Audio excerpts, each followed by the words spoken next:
আমাৰ আচলতে বহুতখিনি ক্ষতি হ'ল। ইয়াতে আমাৰ গডৰেজৰ নাই কমেও 6টামান তলা আছিলে। এটা তলাত নাই কমেও 550-600 টকা।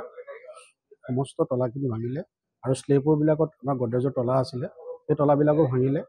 ভঙাৰ পিছত আমাৰ ইয়াৰে এল ড্ৰপ চিট কানি যিমান দৰ্জা আছিলে, নতুন দৰ্জা আমি ইয়াতে লগাইছিলোঁ, লগাই পেলাই নতুনকৈ কনষ্ট্ৰাকশ্যন কৰিছিলোঁ। সেই কনষ্ট্ৰাকশ্যন কৰা এল ড্ৰপ দৰ্জা আদি ভাঙি পেলাই আমাক বহুতখিনি ক্ষতি কৰিলে। সেয়ে আমি প্ৰশাসনকো জনাইছোঁ যাতে এই চোৰবিলাকক ধৰি পেলাই বিহিত ব্যৱস্থা ল'ব লাগে।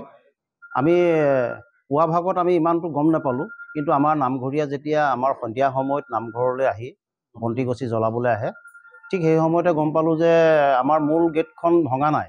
তাৰ ছাইডত এখন গেট আছে, দৰ্জা এখন, সেই দৰ্জাখনৰ সম্পূৰ্ণ তলা আৰু গোটেই লকটো ভাঙি ভিতৰত সোমালে। ভিতৰত সোমাই আমাৰ মণিকূটৰ মানে কলাপচিবল গেট আছে, সেই কলাপচিবল গেটৰ পৰা গোটেই তলা আছিলে, সেই তলা ভাঙিলে। তাৰ আশে পাশে দুটা মানে ৰুম আছে, দুটা ৰুমৰ এটা আমাৰ ষ্ট'ৰ ৰুম আছে।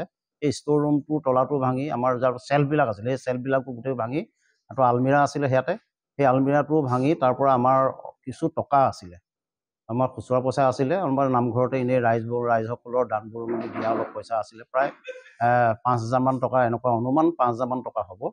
সেইখিনি লৈ যোৱা বুলি আমি গম পাইছোঁ।